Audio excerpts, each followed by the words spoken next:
Hello, my name is Aaron Cavanagh and I'm the founder and editor-in-chief of Post-Burnout.com. Post-Burnout.com is a culture website dedicated to venerating burnt-out artists the world over. This is our website's podcast where we publish full-length recordings of our interviews, which are sometimes the unedited versions of our site's articles and at other times are exclusives. If you're a returning listener, thank you for coming back, and if this is your first time listening, thank you for checking us out. We hope you enjoy and consider subscribing, giving the episodes a thumbs up if you're on YouTube, or giving it a rating if you're anywhere else. It really helps us out. Thank you. Alright, in this edition of PostBurnout.com interviews, we talk with the Blanchardstown rocker Shaun Finn. Shaun talks to us about his latest single, Love is a Contact Sport. Why he went from writing songs about topics like playing big shows and getting girls to what was actually true to his life, crafting his live show, what he learned as a self-made musician, topping the iTunes charts, his recent show at the Soundhouse, his plans for the rest of the year, and more.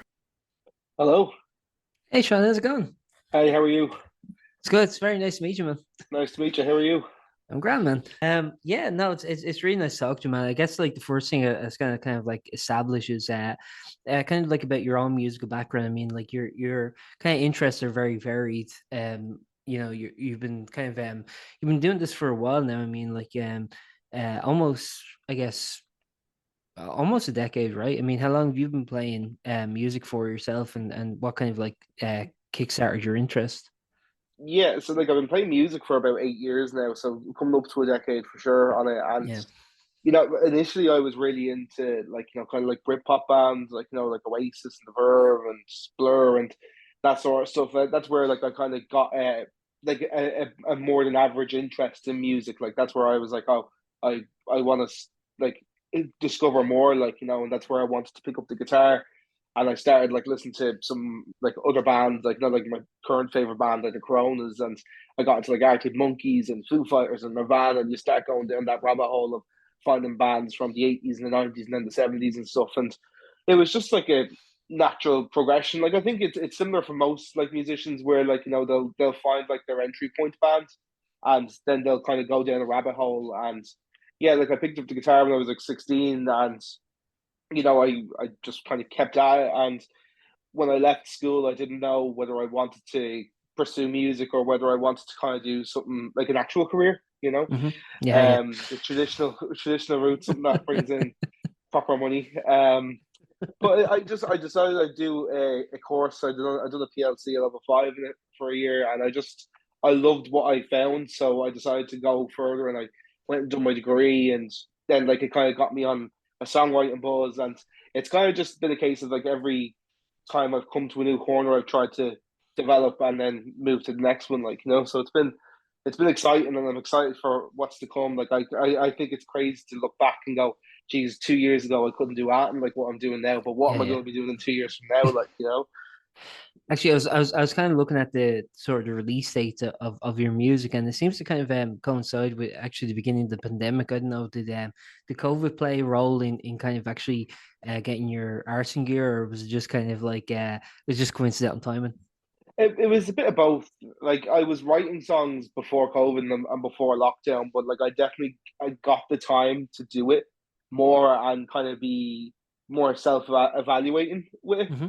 because before I was writing songs and I'd write them on a Tuesday afternoon and then I wouldn't look to begin till the next Tuesday afternoon. Whereas lockdown really did give me that time to analyze my writing and say, right, what's working, what's not working. Like the songs, like, and I'm sure it's the same for most songwriters, where I was writing songs that I thought other people wanted to hear. I Hmm. wasn't writing songs that I wanted to hear. I wasn't writing lyrics about me. I was trying to write lyrics about getting girls and playing big shows when I hadn't done those things. I wasn't getting girls and I wasn't playing big shows, like Yeah. but the thing, I couldn't relate to it, so I started to write about what I knew about, which was being fat and depressed. Right. So I just started like Can't writing from the relate. heart. I think that's why the first single done so well. Yeah. Still my most streamed song, like that's the reason. Um, but yeah, it kind of just it came on from there, and that was around 2019 into 2020 where I was kind of taking songwriting a bit more seriously, and then you have the pandemic to come along, and then help me sit down and go, right, okay, this is why this song works, and this is why that song doesn't work. And I kind of said to myself from there on out, I'm not doing it for anybody else. I'm doing it for myself. Hmm. So just keep rocking away with it, keep chucking forward, write songs that I want to write. And then that took an interesting turn then when I was writing songs, and I was proud of the songs I was writing, but I had to look at myself musically and say, okay, I'm writing songs that I feel are true to myself, but I'm not writing music that feels true to myself. And Mhm. that's where the kind of renaissance over the last year or two has come. Like there's a big contrast in my music from my first EP to my most recent releases. Like, my first EP is very much a bedroom project of me sitting there playing with my condenser mic for the first time and asking people to record a drum kit for me. Like, I went to a studio with a good friend of mine, Aaron McCarthy, and we went and we recorded drums. It was a lot of firsts and got that out there. But then as I developed, I said, right, I want to change that. I want to. My roots are in rock, like my favorite bands are Coronas, Foo Fighters, Arctic Monkeys, Nirvana. Like that's the music I want to make. I want to make something that people go, oof, like Yeah. they go, oof, they kiss their lip and go oof, like that in midair. Like I want to make that kind of like, oh yeah, Yeah. that's a stomper, like and that's where we've kept developing and like I feel I really do passionately believe I strive to get better with every release, and I think up to this point I have done with every release. I've like the vocals been better, or the guitar track has been better, or the drums have been better. Like it's a constant want to turn the next corner and improve on what came before. Yeah. Actually, something I want to ask based on that is, did you find kind of going from, sort of writing kind of like, from a kind of detached narrative of, I'm writing about like, as you were mentioning, kind of playing big shows and getting the girls, to actually talking about stuff that was more real to you? Did you find that kind of daunting or intimidating to have to kind of like, expose your emotions like that, or was it actually something that came naturally for you? It was again a little bit of both. Like I think at first before I played the songs to anybody, I think I felt very vulnerable. So Hmm. like it was more like I was writing these things on a sheet of paper with my handwriting. So it's like it's indistinguishable that that's me. It's Yeah. in a notebook that's in my bag, and I'm writing these feelings of feeling sad and feeling not where I want to be with my life and stuff, and just kind of sailing through life. And it is a very vulnerable experience. But then I had a big turn. I had a big moment where I was in college and I brought my song "Live My Life." I brought that to a group of songwriters, and I said, "Look, we like it was a songwriter circle where we all showed each other songs that we were working on. Like and I got to listen to some amazing songs in the early stages of their development, and we would all sit there in the room and feed back with each other and go, look, I think you're doing this well, but I think you need to change here." And that was a constant with me. Like people were going, "Yeah, look, you're doing great here, but you're still missing that kind of personality." And then when I played that song in that room, I just remember the room being like really dead silent and people going, "You've hit the nail on the head here," like And so Hmm. from there on, it started to become a bit more comfortable, and like now it's like it's very comfortable for me now. Like I don't mind because like there's nobody who's really rooting through my stuff to see my notes, and sure it's all kind of there to see. I've written enough songs, I've published enough songs that people can kind of get the gist of the vibe of my kind of psychic was no what's a Psyche.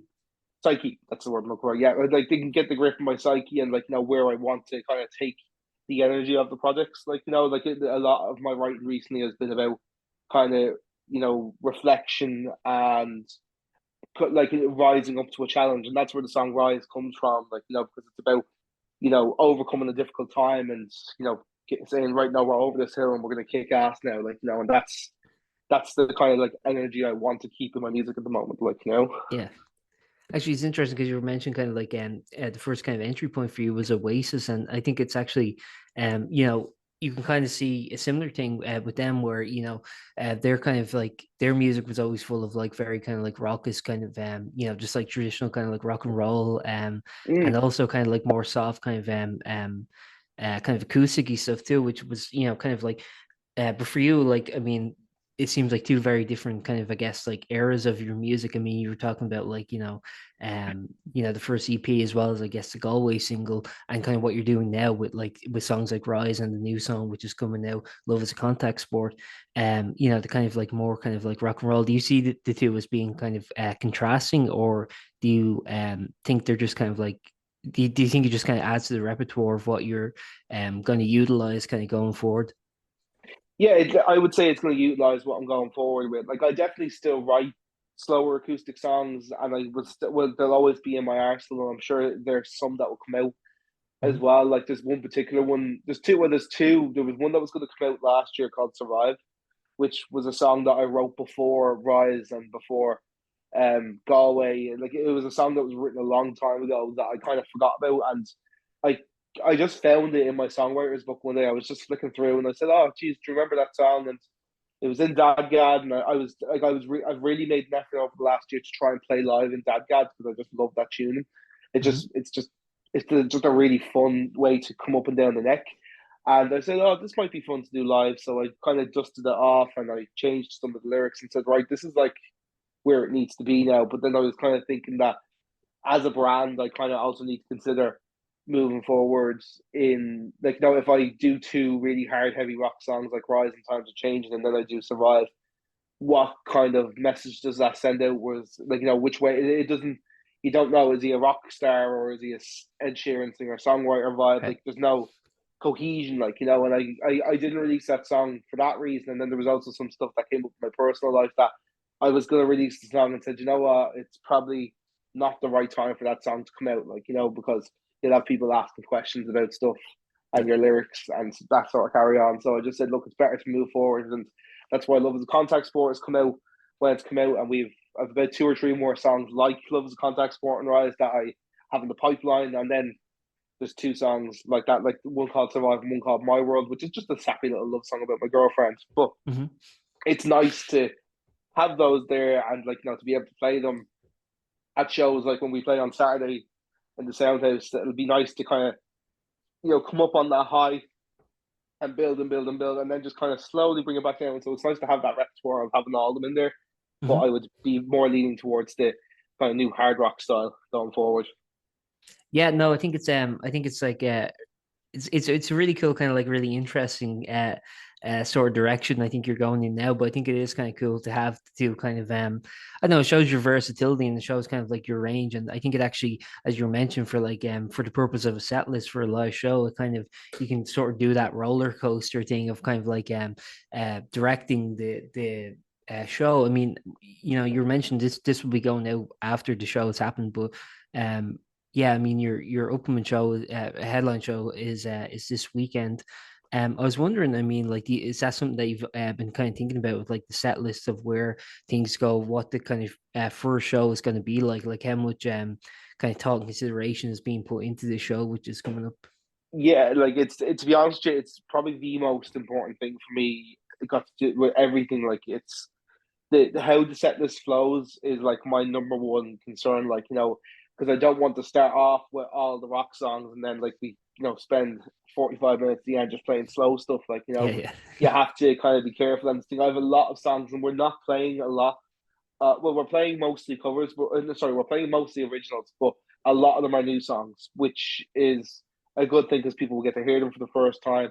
But it just keeps the energy up, and we're not playing a lot of songs off the EP just because it's hard to get them in there and keep the vibe going. Like we're gonna do "Live My Life" and "If This Could Last." It's the slow songs of the EP, but I'm not massively trying to incorporate it into the show just because it had its time, and I love it, and I'm super proud of myself just for doing it because I don't think if I released that EP, I wouldn't be doing what I'm doing now because I made mistakes along that way that I learned from, and I'm now taking into my releases now. You know, but set list like cohesion is like a big thing for me because I love going to concerts. It's something that like most people will say about me, like is like, geez, you're constantly at concerts.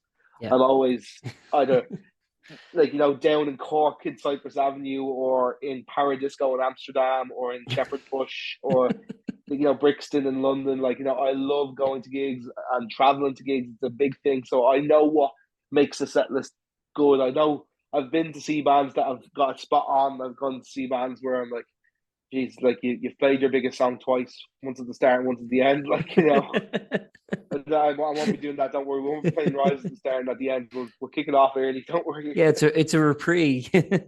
Yeah. Actually, have you been to many shows at the Soundhouse? Because I always think like when you can go to like the venue where you're performing, I mean, like does it kind of give you kind of an inspiration as to what you can do. Because the Soundhouse, even though it's quite a small venue, is actually has really great what do you call it, lighting tech and stuff. So you can really have a very good like I think it has projection tech too, although I've never seen Mm. it utilized personally. So like I mean, there is a lot you can kind of do with the space.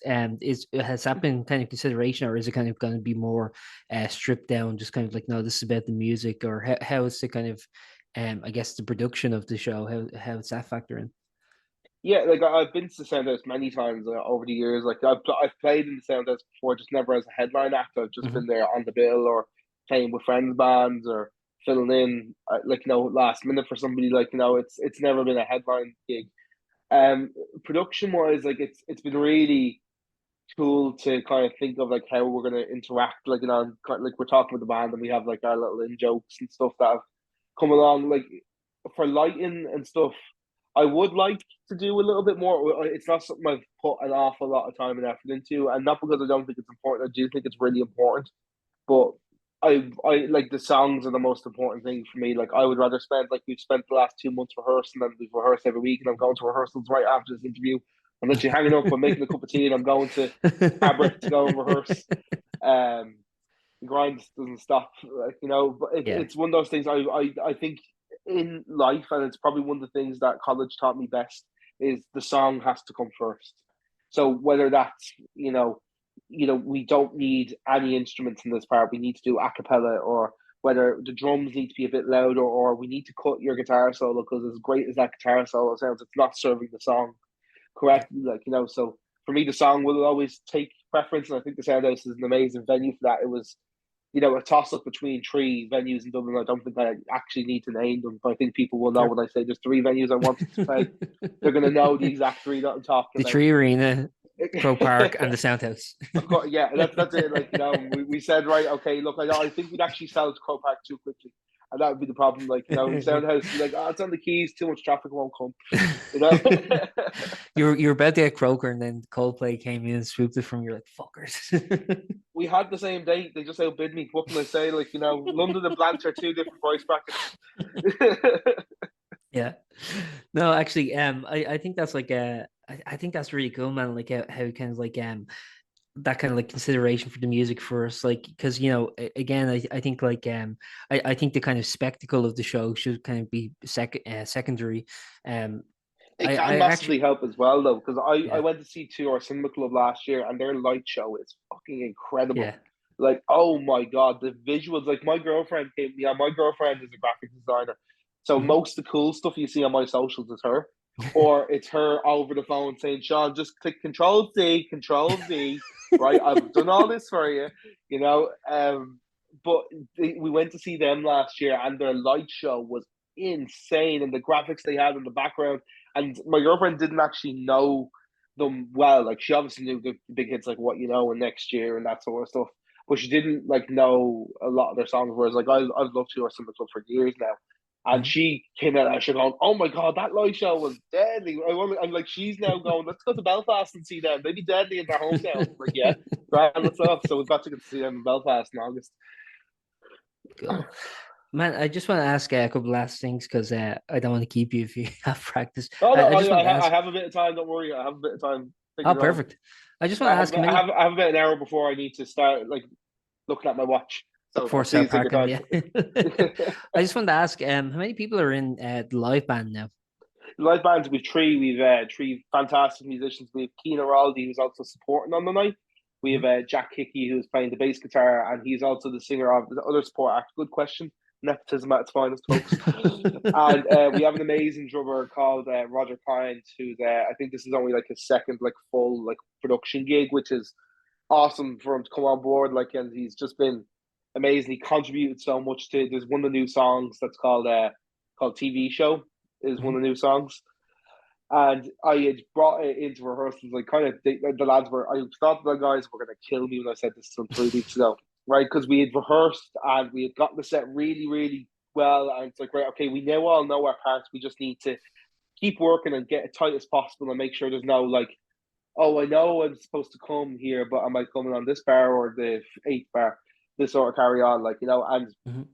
I just walked into rehearsals on week 7, week 7 out of week 10, so 3 weeks ago, I said, lads, do you fancy doing a new song? And they kind of looked at me and said, what the fuck do you mean you fancy doing a new song? Because I had started writing a song in November, December. Again, I had kind of penciled it down, and the show kind of announcements and promo kind of took over, and I just didn't go back to that song for a little while. And I, over the 2 weeks before then, like, I've been rehearsing a lot and, doing stuff at home as well, working on my own parts, working on my own singing parts and stuff as well. And I was just like, oh, I'll take this song out. And the song was originally called Chapters, believe it or not. So it's Mhm. Chapters, the TV show. You can see what type of vibe there is in there. There's a very narrative vibe going on. But I got to it and I just said, yeah, I really like this. Like, I was just like, I kind of want to put this on the set list now. And I walked in and they looked at me going, how simple is this song to play? Yeah, I was like, yeah, I've made it as simple as I can. But Roger in particular came up with an incredible idea to do a section of the song a cappella, which like turned it from like, oh, this is another similar song to Rise, where you've got your cool guitar riff and you've got, your three chords and your bridge section, to like, oh, you've done something very different here. Like, you've made this song go from like what we're expecting to like, okay, we've jumped up another level here. I have to just put on record, Rogers. I have to give him so much credit for that, because he is absolutely incredible. He's probably the best musician up there, because he was a guitar player and a bass player beforehand, and also I've heard him singing. He's a much better singer than me. I think I'm the worst musician in my band. I'm not gonna lie to you, because my guitar player is incredible, my bass player is incredible, and yeah, we done a video on socials of like, who guess who the drummer is, and they all like done like really solid like drum things. They go for me, like, it just sounds like a fucking somebody trying to do a Dave Grohl film but failing very badly. I have to ask also, you were kind of mentioning earlier that you were kind of like, well, should I get a real job or should I pursue music? I mean, do you find now music, with things like BIM, for example, and kind of like all these kind of like industry insights? I mean, I'm kind of like, as someone who's kind of following the music industry to kind of like look at it, it seems to me from the outside that there is a lot more opportunities perhaps than once existed. It seems like Ireland is really growing both in terms of it's kind of organic grassroots and kind of like doing our own thing, and obviously like with your own stuff that you're doing like with film records and stuff, but also it seems like we're kind of growing also in the international scene too, because like obviously there are like a bunch of international kind of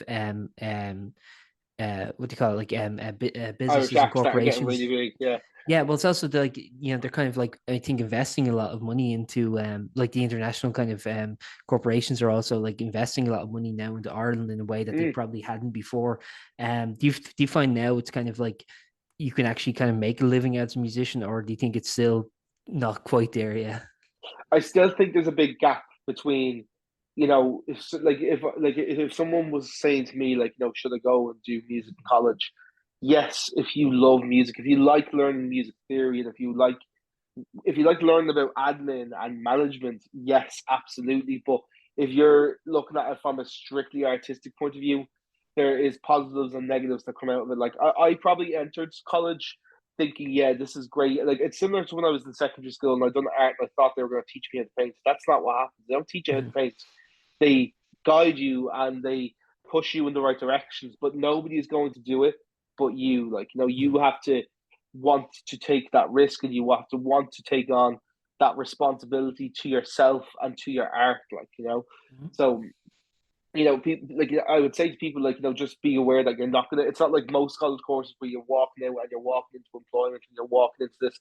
You have to work so hard, especially nowadays with, like, you basically have to be your own management team. Like, you have to run a social channel. You have to, like, when I emailed you, like, I sent out like 100 emails in one day, like, and like, you're personalizing every one of them to say, hi Aaron, I love your blog, I like what you did here. And you have to do these things, Yeah, like, and like, I think people don't understand how much graft goes into it, because I think some people sometimes will see me and go, well, Sean's been sitting here on his phone all day typing, blah blah blah.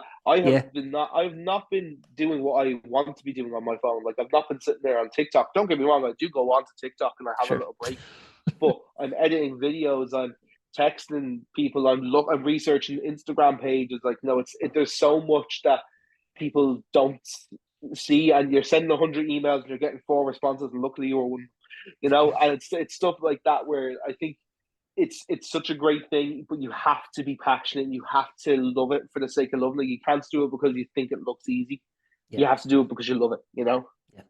Yeah, no, I think that's like like a really important thing to notice that like, yeah, being a musician isn't just being a musician. There's so much like time, effort, and cost that goes into every little detail. I mean, like Yeah, I don't think people who are outside really, and I don't expect them to, but I don't think they really like understand the kind of like the time and the finances that go into kind of doing craft. And I often find it like really disheartening when you see people putting so much kind of like effort in, and then you go to like maybe one of their live shows and there's like 15 people there or something like that. It's always like so yeah. disheartening, I think, and especially when the streams don't really get a lot of listens, or when it's always like it's always very disheartening, I think. But like again, I think like again that kind of passion, that drive keeps them coming back and still doing it and trying to build. Yeah, that's a big thing for me. And like I'm a big my biggest like thing is like I always say why, like why does this do that? Why when I press acceleration does the car go forward? Like why Mhm. does this happen? So the way like this is the way I would recommend people view it. I would say you should say, okay, I only got 15 streams or I only sold 15 tickets. Why did that happen? Did I promote the show enough? Did I, communicate clearly? Did I, did I do things? Did I make things as easy as possible for people? Like a big thing I see with some bands is like, they'll have like stuff in their bio that just is totally irrelevant to like what's Mhm. going on, like and they'll be like, oh, links in the bio, and then there's no link in the bio, or like their link tree is there, they haven't updated it yet. It's stuff like that that Sure. we all have to you have to make those mistakes as well. Like I'm not saying don't make those mistakes. My biggest motto in life is make mistakes and learn from them. That's my thing. So, I wouldn't be releasing Love as a Contact Sport today if I hadn't released Times of Change, and I wouldn't have released Times of Change if I didn't release Rise, because every time and it's a domino effect of you'll make mistakes, but every time you make that mistake, you won't make that mistake again if it was that big of a deal. Like Hmm. you'll build relationships, and there's some things you can't undo. Like if you had a falling out with somebody years ago, then they ended up becoming useful contacts and that sort of stuff.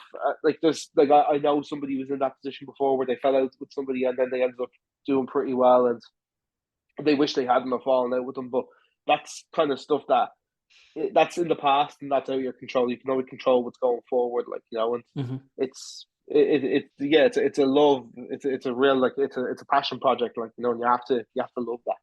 Yeah, no, but that is something I'd also say to people. It's just like, if you're interested in getting the musician, you can't just be a musician nowadays. Like, you have to kind of be an admin, you have to be a social media manager, you have to, even Yeah. because, like, you were mentioning kind of like your girlfriend does like graphic design, but like, even that's something that if you don't have those kind of connections, like even I was at a gig the other day, it's like literally yesterday, and one of the band members was doing the PA while playing. They had the PA, like, and it's kind of like you have to like so many people have to like juggle Yeah. so much stuff, you know what I mean? It's like it is. I don't know. It's in some ways it seems kind of unfair, but like and the other thing, on the other hand, I think like it is good to make connections with people who are kind of like willing to do stuff not for monetary gain, but just because they want to Mm. elevate art, or their interest in what you're doing, or they want to just even make connections or whatever.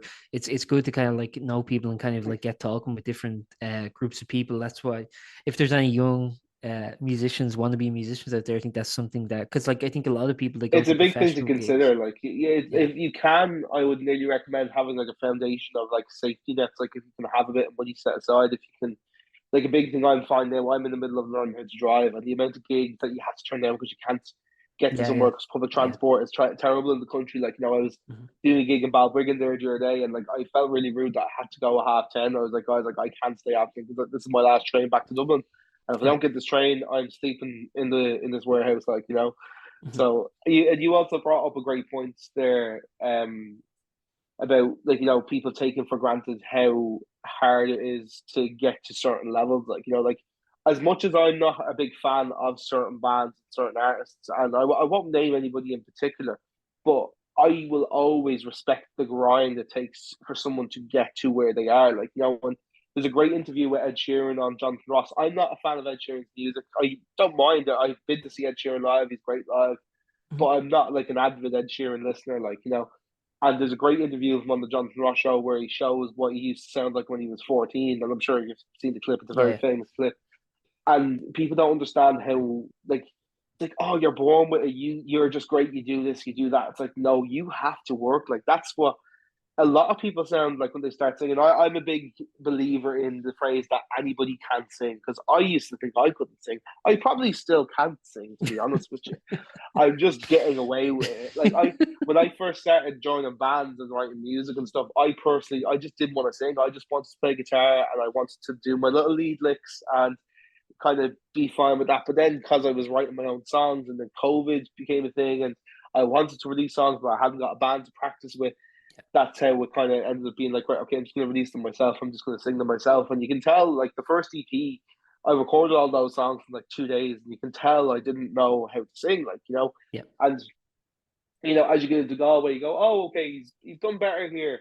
And then Rise is the first one, I think, where people go, oh, okay, I see. Okay, now this is where Shaun sounds good on his voice, like, not just the yeah, guitars, not just the production, like the composition sort of thing. This is where he's working. I think every song, again, the vocals have gotten stronger each time, and that's the way it'll go. But I'm sure if I was to have some sort of success, people go, "Oh, you've got a great voice," and like, "Oh, you're born with that. You're so talented." It's like, that's not how it works whatsoever. You have to work, and you have to go in, and you have to do your vocal warm ups, and you've got to do your ahs and your mummies and all these sort of things. Like, and sound like an idiot to yourself in your bedroom, but well, it is a muscle it's that you worth have to it. train. It It's is it's a like must. going to the gym. It's an instrument. Like, this is what I say to people. It is an instrument. Your voice is an instrument. No matter how you use it, whether you're talking, whether you're singing, whether you're belting, you're shouting, it's an instrument. And you didn't just pick up the guitar and play it. You didn't just press a button on the piano and you were good at it. You had to Yeah, train it. Now, some people are very naturally talented when it comes to vocal pitching and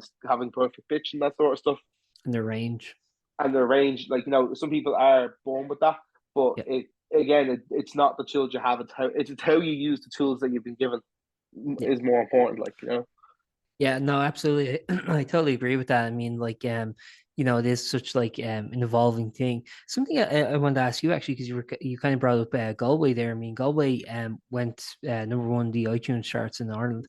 mm, First of all, I mean, what's that like when that something like that happens? And the other thing is, when a song like that has like such kind of like tangible kind of popularity like that, is there a temptation then to kind of go, okay, this is what people want, this is the direction I'm going to go? Or do you kind of go, no, actually I'm going to do a 180 and do Rise instead? How do yeah, you kind of it, balance it that? was it was fun. I think Rise took a lot of people by surprise because it was so different. I think they were expecting something similar to Galway because that had gotten to number one, Yeah. and like, I when it came to how it felt, like, I wasn't expecting that at all. I was in bed watching Yu-Gi-Oh topless, and my phone was just blowing up, saying, "Sean, your song's getting up the charts," and there's me going, "It's time to duel."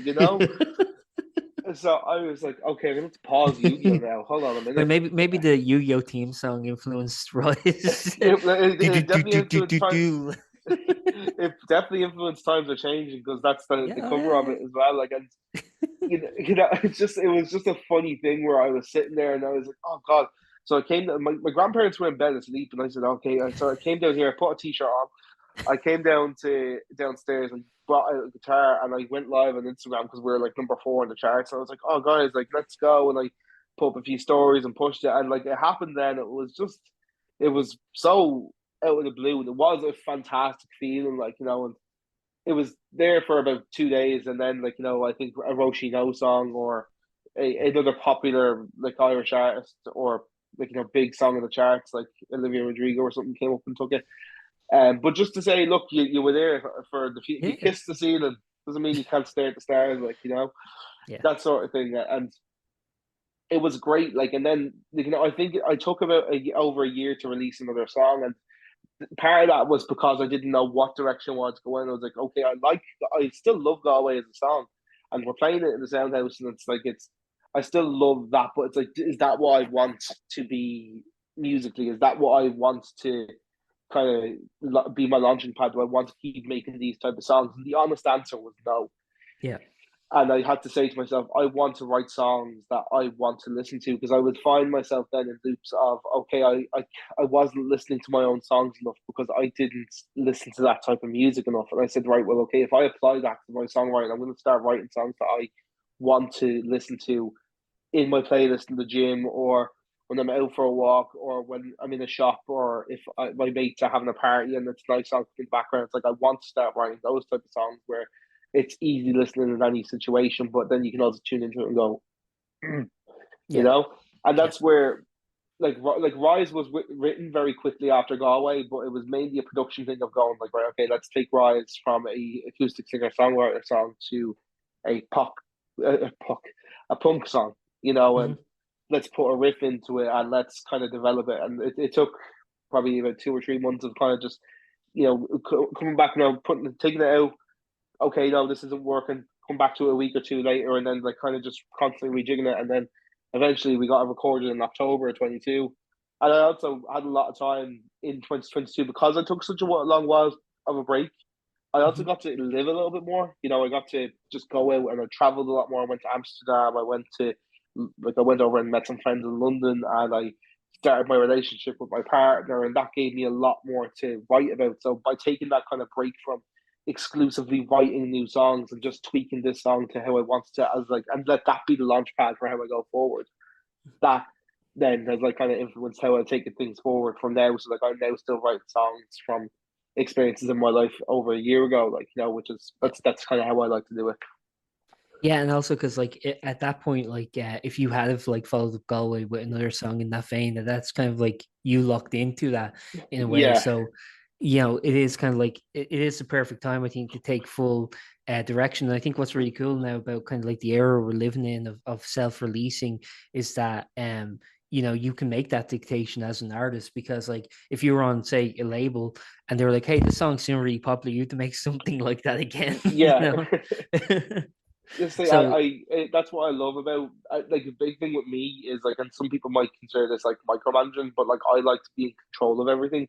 mhm. And that way, if I have no problem, like I've said a couple of times throughout this interview, like I have no problem making mistakes, but I hate when things happen to me that aren't my fault. Like if I was doing something musically and like, oh, this person didn't send this email on time, and that meant that you didn't get this spot on this playlist or you didn't get this gig or whatever. Yeah. It's not my fault. I done everything I could, and they didn't do their end. So like that sort of stuff really bugs me. So I like to have the control in my hands. So that's why I've done the gig. Like without like a lot, see most independent artists will do a gig with a promoter because it helps with finance, it helps with ticket sales because it's like a backed company behind them and stuff. But I didn't want to do it that way, and I had 1 or 2 offers, but I wasn't happy with the offers I was given. I wasn't happy with the control I would have, like because I believe this show is as great as it's going to be, and I believe the songs are as good as they are, is because I've been able to say, no, my gut is telling me not to do this, it's telling me to do this instead, or vice versa. Like, no, no, I want to do this. And some people go, no, I think you should do this. And go, no, I think we should stick with it this way. And if it's wrong, that's fine. It's my fault that it's wrong. Yeah. And I have no problem swallowing my pride and saying, I fucked up. I have no problem saying that. I have no problem putting my hands up and going, guys, I was wrong.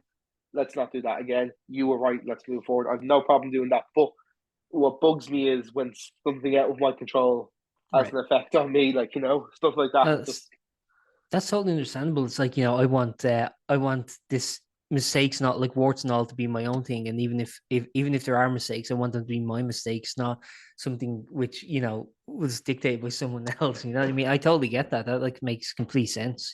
yeah, Actually, I haven't worked with him personally, but like doing like the Soundhouse gig, like I've talked to loads of artists who've done Soundhouse, and every single one of them only has like nice things to say about like the management and like how much kind of like they let you kind of dictate your own show, but also are very like supportive in terms of like promotion, in terms of like trying to help you get your stuff out. Has that been kind of like your experience? Has it been kind of an easy one?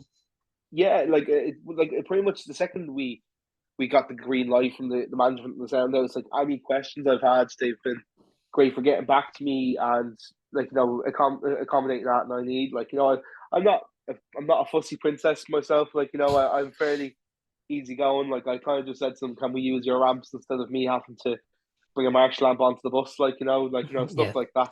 Because driving in town is just not an option, especially on learners like me at the moment. sure. Um, so it's stuff like that where they've been great and everything's just been smooth. There's been no bumps in the road. It's just like, hey, can I have this? Yeah, and they're kind enough to accommodate some my younger cousins. It's an over 18s event, but I said to them, look, if we wrap them in high vis, put five high vis jackets and a full thing of wristbands in their arms, and they come in and they're supervised and it's like Yeah. we'll allow that, it's stuff like that where they've just been really lovely and accommodating. That's perfect, man. I guess the final thing we'll talk about is just the single that's coming out. So, "Love Is a Contact Sport" comes out April 26th. Yeah. What can I guess people kind of expect from it? Well, I guess actually by the time this comes out, it'll be out. But what are you kind of expecting? I guess from the single now before its release. I guess. It's a tough one because I used to focus so much on pre-save and the before the song, Yeah. and again this is something I've learned throughout my journey as an artist. As I put so much into the pre-save campaign of Rise, and while Rise has definitely been successful, but it doesn't actually matter until the song's out, Yeah. because it's like someone's trying to sell something to you, and they go, yeah, I'll buy that, and they go, no, you can't buy it for 2 weeks. It's like So insurance. yeah, it's just it's a hard one to juggle because obviously the services want pre-saves because they want people to build up, but it's hard from a consumer point of view to be like, okay, this sounds great, but because of how people's attention spans are kind of Yeah. left, if you don't catch somebody in 5 seconds, you're gone, but come here, I just hope people, as with all my releases, and people, other artists message me all the time about this, artist friends of mine who are very kind of numbers driven, go, oh, how is things doing? Once I hit 100 streams, which is usually within the first day, I don't mind. Yeah. I personally, I'm just let's just, as long as someone texts me and says, I really like that song meant a lot to me. That's the reward for me. I love getting messages from somebody I haven't seen in 3 years who the song came up on their Spotify or they saw it on their feed and they text me and go, "Oh my god, that's class!" That's Yeah. I really liked your song. Or if I get stopped in the street, like it happened to me about 2 weeks ago, I got stopped on the road by somebody I used to go to school with, and they said to me, they're like, "Hey, your song Rise is class. Oh my god, I listen to it all the time. It's so good. I can't believe that's you. You're after Yeah. coming along miles. It's stuff like that. That's what makes me feel good. And I think especially with this song now, because it's a lot less personal. This song, it's kind of like a full circle moment of this song is about having the girl and going dancing in the club. Because now Yeah. I'm at a stage in my life where I have a girlfriend and I want to go to gigs where and I want to dance with my friends and my loved ones and I want to enjoy the vibes, and that's what the song is that's what embodies the song is being with people that you love and dancing with them and just being in the moment, that's mainly what the song is. And as long as people say banger, or and I don't even mind if people say I don't like the song, as long as Sure. someone takes the time to listen to it. If someone listens to the song and says, didn't really like that, that's fine. Yeah. My best mate says to me, my first song is my most streamed song, Live My Life. And my best mate says to me all the time, he's like, fucking hate that song. He says it, but I would rather he said that to me Yeah. and then went, but I really like Stop the World. And I'm like, nobody even knows Stop the World. It's on the EP, but I think it's my least streamed song. And it's he's like, I love that one. And I think all 120 streams that are him, it's Yeah. just it's stuff like that. It's I love the honesty and I love the interaction and the engagement. I love the messages that I get from people I know, and I like doing the social media and the marketing and stuff as well. I love kind of poking fun at myself as well. It's something that I think that people need to stop. I take myself very seriously when it comes to admin and getting interviews and Yeah. radio play. But once it's public domain sort of situation, I'm happy to poke fun. There's a video on my story right now of Stormtrooper dancing to Rise, and I've always been one to point out my physical flaws and go, oh look, it's the fat man back with a song, and Right. stuff like that, or the chubby fellas back dancing.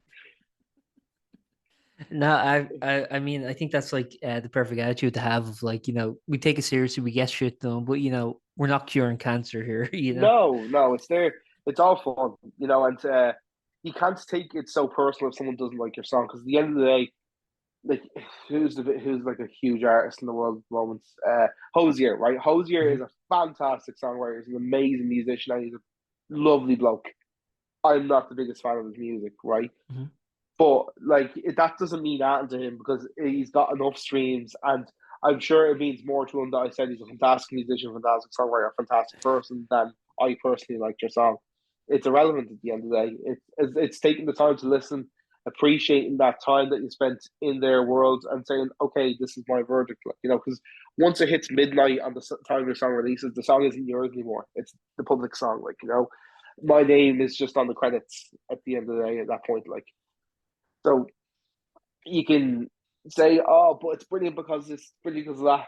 At the end of the day, and it's something I when I'm sending demos, or if I'm like researching stuff, I purposely send stuff to people who know nothing about music production. Like I will send some stuff to my music and artist friends, and like my bandmates and stuff, and I'll be like, "Hey, what you think of this?" And does this sound good? But I'll also send them to my friends who like only like Doja Cat and Yeah, only like Nicki Minaj, because they will have a totally different perspective on it. yeah, They won't listen to the production. They won't listen to. They'll go, yeah, that was quite catchy. Whereas like my friends, like just with loads of contacts for example, one of my good friends Lewis, who lives over in London, he said to me, the song kind of just starts. It doesn't really intro, and it was a very conscious decision to do that because Rise had a really. I love Rise's intro where it's the drums yeah, and the slow turn up the guitar, and I love how it sounds live when we do that as well. And Times of Change has a nice little bounce to it before the heavy drums and the heavy guitars come in. Like I said, let's try and do something different. So why don't we just kind of just come straight in? And my friend Lewis was saying to me, he was like, it's just so strange and different, and he was like, it just feels incorrect. But all my friends who didn't know anything about music all said, that's class. You're just yeah. in there and you're already in the moment. And I said, right, let's like I had some more people say they liked it than they didn't like it, and I personally really thought it was cool. I love that when I press it, it's like I'm already in the middle of the first verse. I like that. I think it's different, especially from what I've already done.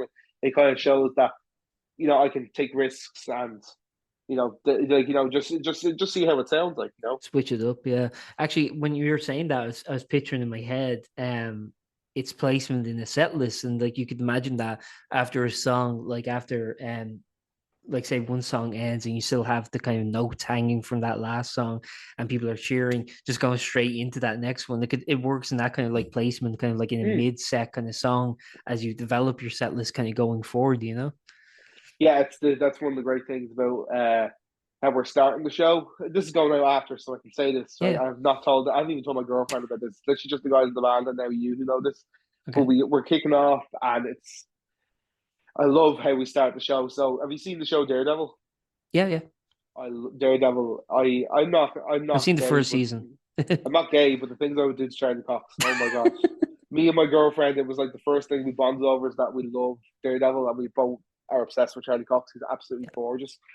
But we love the show, and we're walking on to the intro music of Daredevil, so Okay. the piano and the violins and the kind of chaotic thing. I think it'll work really well with like the room being black dark, and we're coming on, and I believe the thing called Love by the Darkness starts, Oh, okay. and we're gonna like do hello waves, hello blah blah, and then halfway through the second verse, we're coming in, Yeah. and we're gonna start playing live and take over from the backing track.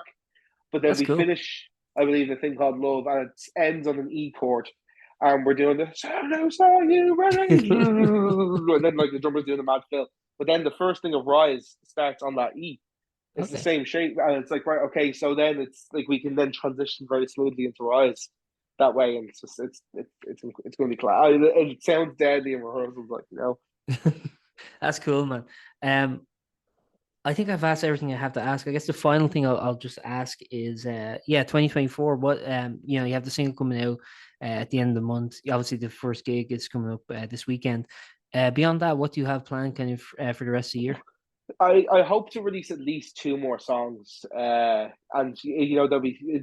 I might do one that isn't a similar vibe to, like I said, if that song survived and that other song, My World. I'll probably release the song My World maybe later in the year, maybe towards kind of like November time when in general the world is a bit quieter and a bit more calm. So it might kind of Yeah, suit really well into that kind of like, segue.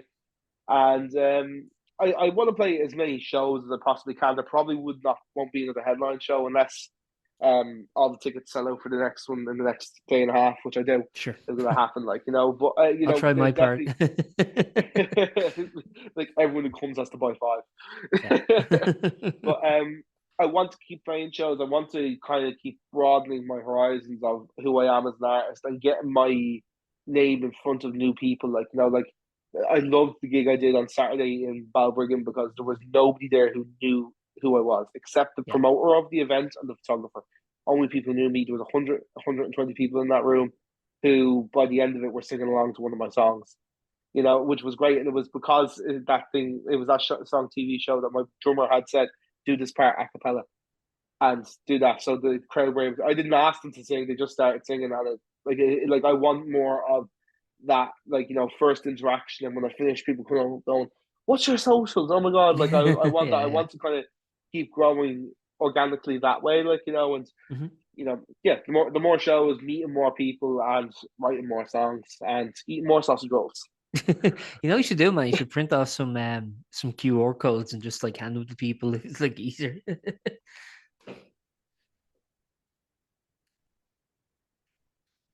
Way ahead of you.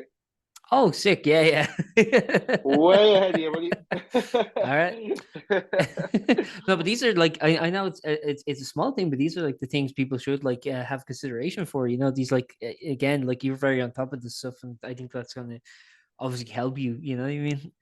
Uh, Yeah, it was great because like I was saying, I had to like run for a train after my set. I felt so rude that I wasn't like able to stick yeah, yeah, around, and like I was obviously I was still talking to people, but I couldn't like go up to the other artists or like have a proper in depth. I kind of was like constantly looking at my watch, going like, oh, I kind of like need to go in the next 5 minutes. right. And but it is great to be like, I'm so sorry. Here, there is a QR code. Please follow me or whatever, and I'll text you later. Like I make it a big effort to say thanks to anybody who supported me. Like I met some guy there on Saturday, and I just DM'd them and said, "Hey, look, thanks so much for coming up and talking, and saying some nice words about the set." Because at the end of the day, people don't have to do any of that, Yeah. And I like to just show my appreciation where I can. Plus, you can't buy those QR codes, lads. You can't buy them anywhere. You have to come up and see me. So if you want one, you're gonna have to wreck my head, and you're gonna have to go. Oh, they're gonna go. I got sick. I was in work a few weeks ago, and one of the girls goes, "Oh, they're the Rangers colors." And now, Oh. like, I feel like I don't want. I'm after like betraying my republicanism. You know. I didn't even I think nearly of got sick when she said that. I was like, "Oh my god, what the hell?" that. I guess one final thing is yeah, as we're kind of like talking, the one thing I was wondering is because you were mentioning kind of like applying for shows and stuff. Would festivals be something that you're kind of like looking into, and yeah, also just in general? I mean, like every time. This is another thing, kind of like talking about kind of like at the perspective of musicians. Every time you apply for say a festival or even for a gig or for a support slot or kind of like sending your stuff to promoters to perhaps like get your name out is it's kind of like doing a mini job application every time. It's like having to write a Hmm. new cover letter for each job application. It's Yeah, very yeah. it seems very small, but it's very tiring to have to kind of give the same information. Here's who I am, here's my story, And here's think kind of of my new background. buzzwords to use each time and stuff as Exactly, well. man.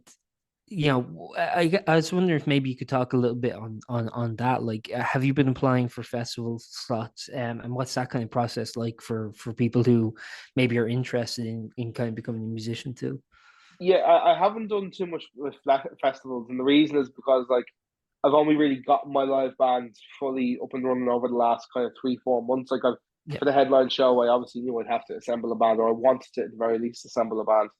And I've had my guitar player who we've said that if we ever needed each other, we'd be there for each other. And he knew the bass player, but I didn't have the bass player was the hardest thing to find. I thought drums would be the hardest thing to find, yeah, but my old drummer Aaron, he's doing so well with his current band, the Sykes, that he hasn't got time for me anymore, which I've nothing but love and respect for. Go get your bread, and the Sykes are amazing, and I wish them nothing but the best and success. And like I'll always support him and love him, but he just couldn't commit to that rehearsal schedule then. So I brought on board Roger, who I just found online. You know, kids, they're telling you don't message strangers on Facebook. Message a stranger on Facebook. You get a kick-ass drummer out of it. Honestly, fucking great choice. And Go up to Roger white is like, fans. There might be a drummer inside. Just knock. yeah. I'm on, it's like sweet drummer. Yes, sir. Oh man, imagine that's like the new tactic of like, drummer inside. Let's not think about that. And hamburger pickups. But yeah, like so I have applied for that sort of stuff in the past, but it's not something I've only gotten a handful of emails back about, and they're always in the back arse of nowhere. As Right. well, again, you need to kind of have driving skills because you can't really ask your grandparents to drive you to a field in the middle of Monaghan Yeah, and totally. stay there for 2 days in their car and log all the gear and stuff. But when it comes to That's a getting good point, sports actually. slots, Yes, you have to like have basically a van at least in order to be able to do these festival slots. yeah, you have to have like it's one thing having all this stuff at home, but to be able to transport it is Yeah. like it's almost the same cost again as buying all the stuff. Like Right. like having a good laptop is essential for recording music. Like I record all my music on the laptop I'm speaking to you from now. Like and Mm-hmm. having that equipment is just essential Yeah. to do it, and even not just from a recording point of view, but from an admin point of view as well. Like I bought my laptop and I spent it was either a laptop or a car, and I got the laptop, and this is the reason I'm only driving now. But to have the everything inside that I need, like it has the processor, it has the RAM that I need. Like I don't run into issues with it. It's such an important thing having the right gear and having the travel cases for your guitars and having a backup guitar in case one of your guitars strings breaks mid show Yeah. and stuff like that that you have to consider. Like it's basically anything that could go wrong probably will go wrong. Yeah. So Murphy's I'm gonna Law. have to. I'm like thinking to myself like tomorrow I need to change all my guitar strings because we played the gig on Saturday. Like so I'll wear them out tonight and then tune them up on tomorrow and then just like not touch the guitar for 2 days so they can just set. But for like look for getting support slots and getting shows and stuff, honestly, you just have to ask people. You need to find out about shows that are happening. It's so hard to get support slots without knowing people. Mm-hmm. Um, because usually support slots and like I've had a couple of I've had my support slot sorted since December, but I had a lot of bands and a lot of artists DM me and send me emails and just say, "Hey, are you looking for a support band? We'd love to come." And I felt so bad saying no, Mm-hmm. because I'm in their position also. Like right now, I'm not, but I will be in their position next week. Yeah. Because I'm not running a show from next week onwards, and I feel bad, but like the biggest advice for that is like you need to know something because you pretty much have to get onto that gig before the gig is announced. Yeah. And obviously when you're DMing people, you found out about the gig through some form of social media or email or something like that. It's usually before the gigs are announced. That's where you're going to get support slots, Yeah. which is quite hard to do.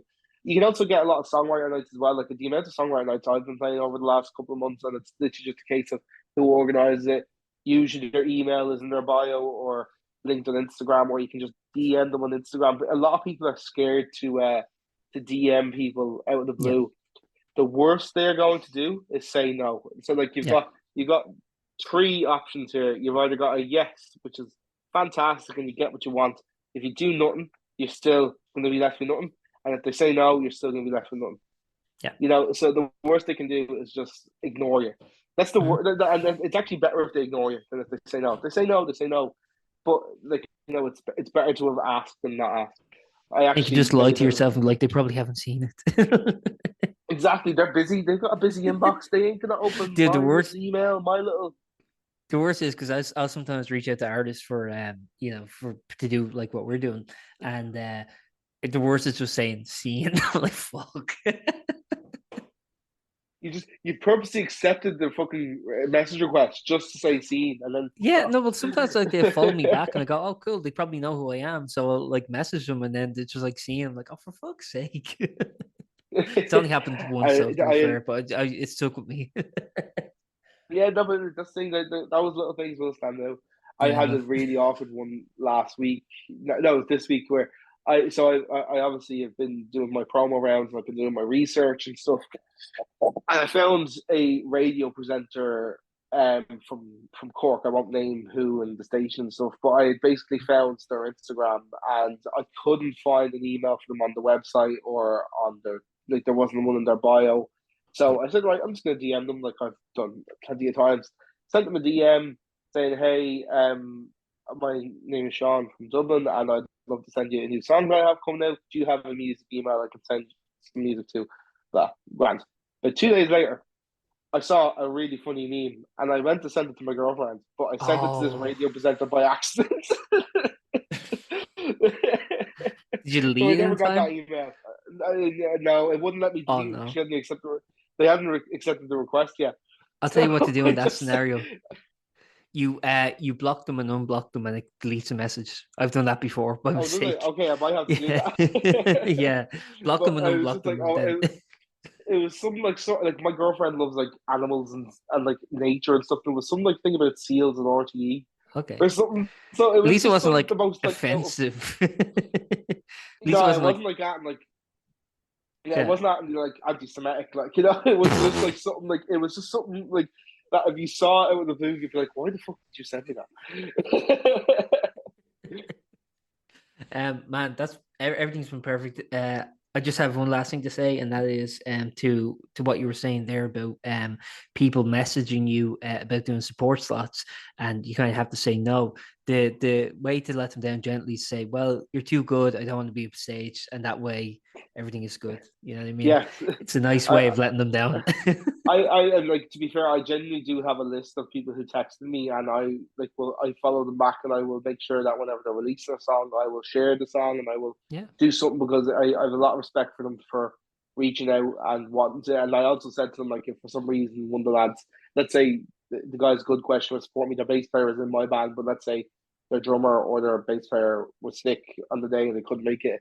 I have a list of people there that I can DM going, hey, Yeah. you asked me, there's a chance that because I'll never say no, it's not happening. I will say, look, the slot has been filled, but if that comes up, I will text you. And I do have a list of about 6 people there that Mhm. I will text if that happens between now and Saturday. And you'll So accidentally send them a meme too. yeah, I sent the nudes instead. That will entice him more. Come on, you want to. Come on. You'd be watching Yu-Gi-Oh! And be like, why do they send all those nudes? Yes. Thanks very much for your time, man. I've really appreciated it. And is there anything you'd like to add before we wrap up? Or It's the people yeah, or to it's anyone. yourself. Yeah, Anyone. whatever. I don't know, sex, drugs, and sausage rolls. I don't know. Yeah, man. Maybe there's actually. I'm going to send you an email in a minute. And it's just I'm after doing like a thing you can put in your story, just saying, "Hey, I've been talking to Aaron from that. Click the link Yeah, yeah. here, and you can just pop on your story." I've made two. One saying love is a contact sport, and one saying we've been talking about my gig in the Sound House. So just click here. Perfect. Just so you know for yourself, I'm going to send you that email if you go. What the fuck's... There's 2 videos here. I hope they're not nudes. I hope they are. Thanks very much for your Well, time, man. Thanks very much for your time, man. And Thank you so enjoy much, the rest Aaron. of your day. Cheers. And It's been best of luck lovely. with the Thank gig you. and best of luck with the single. Thank you so much. Cheers. Have a good day. Thanks. You too, Thanks. man. Bye. Thank you for listening to that episode of Post-Burnout.com interviews. If you liked it, please subscribe and stick around because we have plenty more like this coming soon.